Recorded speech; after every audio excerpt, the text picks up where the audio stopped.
Eta bi ama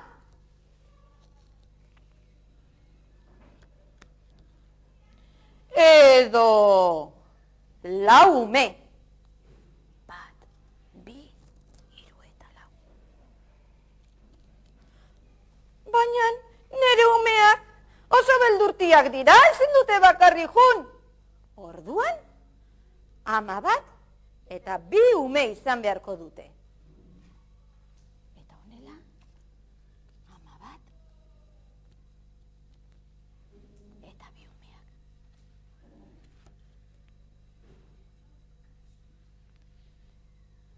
Bidaia luze bat egin zuten.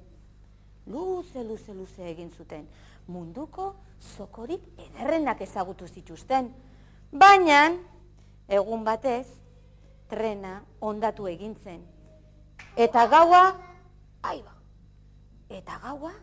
han pasa behar izan zuten. Denak ados zeuden, bat ezik, Dorotea Dordoka.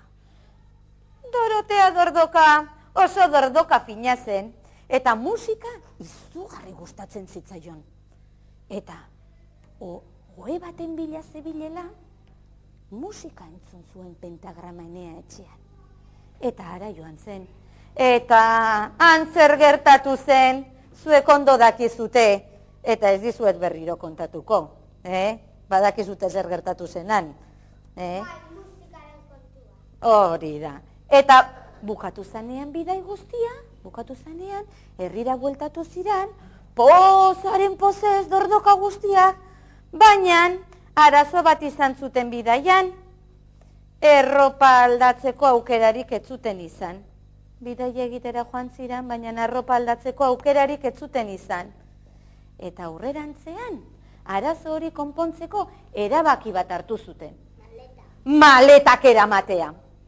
Maletak. Handik aurrea, denak maleta eramango zutela erabaki zuten. Baina noski, zenbat maleta eraman zezaketen bakoitzak? Arazoa, trengidariak esan zuen.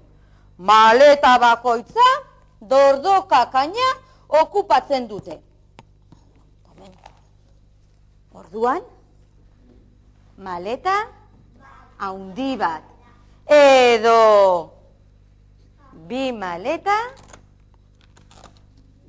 ertainak. Bai? Edo lau maleta txikien maletak. Edo zer? Amaren maleta eta ume txikien maleta.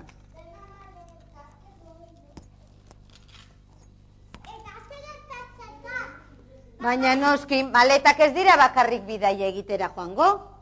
Ez da?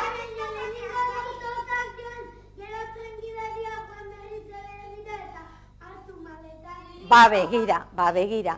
Joan daitezke, amaren maleta eta bi umeak. Ama bat eta bere maleta.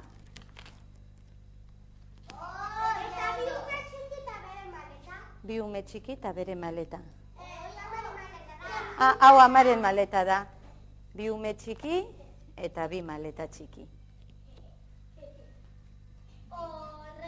Horrela? Eta bagoi honetan amona. Kenduko ditugu ume txikiak? Eta maletak. Eta sartuko dugu amona. Txikiak esateratzeko. Oso ideia ona. Eta aurrerantzean, horrela egin zituzten bidai guztiak.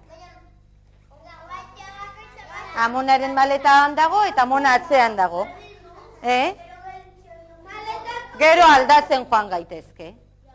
Eta hori izan, gure Dorotea Dordokaren historia. Nola agertu zen gure pentagrama enean. Eta hala bazan edo ez bazan, sartu dedila, kalabazan.